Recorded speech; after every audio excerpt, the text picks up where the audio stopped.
Hello friends, अस्सलाम वालेकुम। बिस्मिल्लाहिर्रहमानिर्रहीम।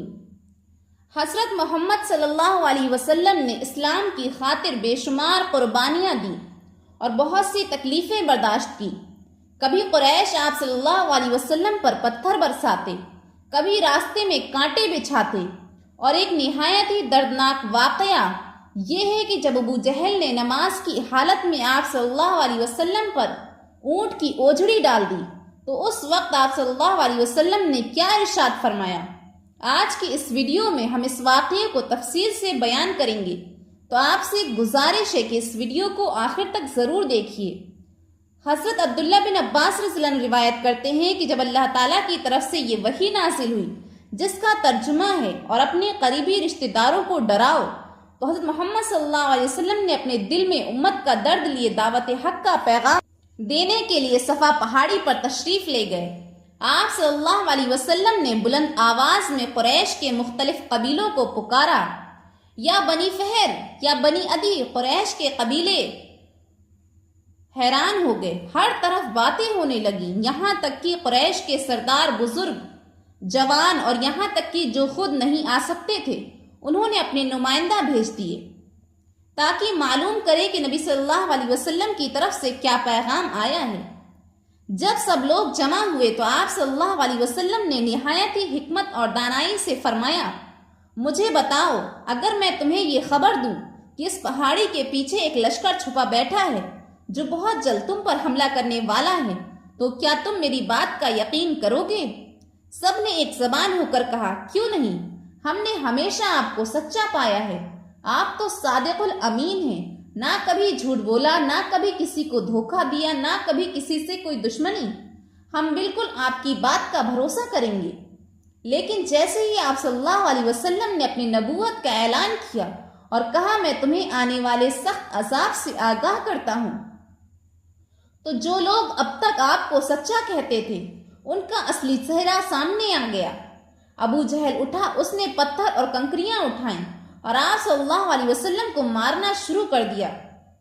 अबू लहब, जो कि आपका चचा था, हक को कबूल करने के बजाय गुस्से में बोला, तुम हलाक हो जाओ, क्या तुम इसलिए हमें जमा किया है? और इस वाक़ये पर अल्लाह ताला की तरफ से सूरह लहब नाज़िल हुई जिसमें अबू लहब की हलाकत का जिक्र किया गया है। अजीब बात यह है कि ये वही अबू लहब था जिसने आपको सच्चा बोला था और आपके सादिकुल अमीन होने का कहा था, लेकिन जब आप सल्लल्लाहु अलैहि वसल्लम ने उन्हें अल्लाह की तरफ बुलाया तो वही लोग आपके दुश्मन बन गए। अबू लहब हज़रत मोहम्मद सल्लल्लाहु अलैहि वसल्लम का चचा होने के बावजूद आपसे इतनी दुश्मनी का मुजाहिरा करता था कि बाकी सब मुखलिफीन उसके मुकाबले में कम थे। उसकी बीवी भी अपनी बदबख्ती और कमीनेपन की तमाम हदें पार कर जाती थी। आगाज़ नबूवत से पहले नबी अकरम सल्लल्लाहु अलैहि वसल्लम की दो बेटियां सैयदा रुक़य्या रज़ियल्लाहु अन्हा और सैयदा उम्मे कुलसूम अबू लहब के दो बेटों उता और उतिबा से मंसूब थी। कुछ रिवायतों के मुताबिक निकाह भी हो चुके थे मगर रुखसती नहीं हुई थी। जब हुजूर सल्लल्लाहु अलैहि वसल्लम ने नबूवत का ऐलान किया तो अबू लहब और उसका पूरा घराना आपका बदतरीन दुश्मन बन गया। अबू लहब ने अपने दोनों बेटों को हुक्म दिया कि वो हुजूर सल्लल्लाहु अलैहि वसल्लम की बेटियों को तलाक दे दे। उन्होंने ना सिर्फ तलाक दी बल्कि उतिबा ने हुजूर सल्लल्लाहु अलैहि वसल्लम से सख्त गुस्ताखी भी की।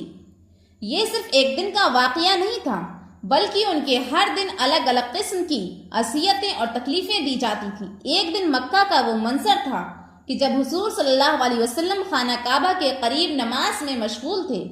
आप सल्लल्लाहु अलैहि वसल्लम ने सजदा किया, पेशानी खाक पर थी, दिल अल्लाह की तरफ, लेकिन कुरैश के सरदार अबू जहल और उसके साथी दूर खड़े हंस रहे थे। उनमें से एक ने कहा, मोहम्मद को नमाज पढ़ते देख दिल जलता है, आओ आज कुछ नया करें। उनमें से एक ने दूसरे से कहा, क्या तुम में से कोई ऐसा है जो कबीले की हाल ही में ज़बा की हुई ऊँटनी की ओढ़नी ले आए और जब मोहम्मद सल्लल्लाहु अलैहि वसल्लम सजदे में जाएं तो उनकी पीठ पर रख दे। ये सुनकर उनमें से सबसे बदबख्त आदमी उठा और वो ओझड़ी जो चर्बी, खून और गंदगी से भरी थी उठा लाया।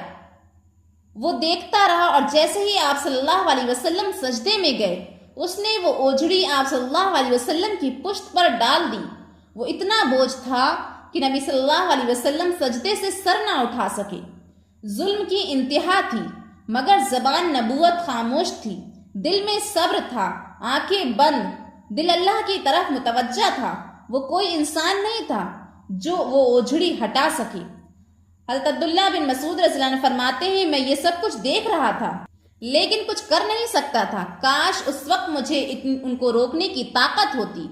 عبداللہ رضی اللہ عنہ کہتے ہیں کہ وہ لوگ ہنسنے لگے اور ہنسنے کے مارے لوٹ پوٹ ہونے لگے اور رسول اللہ صلی اللہ علیہ وسلم سجدے میں تھے، اس اوجھڑی کے بوجھ کی وجہ سے اپنا سر نہیں اٹھا پا رہے تھے۔ لیکن اس وقت ان کی ایک بیٹی تھی حضرت فاطمہ زہرا، ننھی سی عمر لیکن دل شیر جیسا۔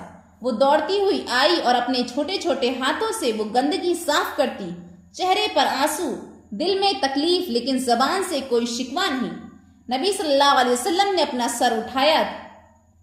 چہرہ اٹھایا اور آسمان کی طرف دیکھ کر کہا، اے اللہ، قریش کے ان سرداروں کو تیرے حوالے کرتا ہوں، تو انہیں پکڑ لے۔ یہ بات ان کافروں کو بہت بھاری پڑی کہ رسول اللہ صلی اللہ علیہ وسلم نے انہیں بد دعا دی۔ حضرت عبداللہ بن رضی اللہ عنہ فرماتے ہیں کہ وہ کافر سمجھتے تھے کہ اس شہر مکہ میں جو دعا کی جاتی ہے وہ ضرور قبول ہوتی ہے۔ پھر آپ صلی اللہ علیہ وسلم نے ان میں سے ہر ایک کا نام لے کر فرمایا، اے اللہ، ابو جہل کو ہلاک کر دے، عتبہ کو ہلاک کر دے، ولید، امیہ بن خلف، ان سب کو ہلاک کر دے۔ یہ وہ لمحہ تھا جب زمین خاموش تھی اور آسمان کانپ رہا تھا، کیونکہ مظلوم کی بد دعا اور نبی کریم صلی اللہ علیہ وسلم دعا کے درمیان کوئی پردہ نہیں ہوتا۔ حضرت عبداللہ بن مسعود رضی اللہ عنہ فرماتے ہیں کہ اس ذات کی قسم جس کے قبضے میں میری جان ہے، جن لوگوں کا نام لیتے ہوئے آپ صلی اللہ علیہ وسلم نے بد دعا کی تھی، میں نے انہیں جنگ بدر کے کنویں میں مرا ہوا بڑا دیکھا۔ اگر آپ کو ویڈیو پسند آئی ہو تو پلیز لائک اینڈ سبسکرائب کیجیے گا۔ اوکے، اللہ حافظ۔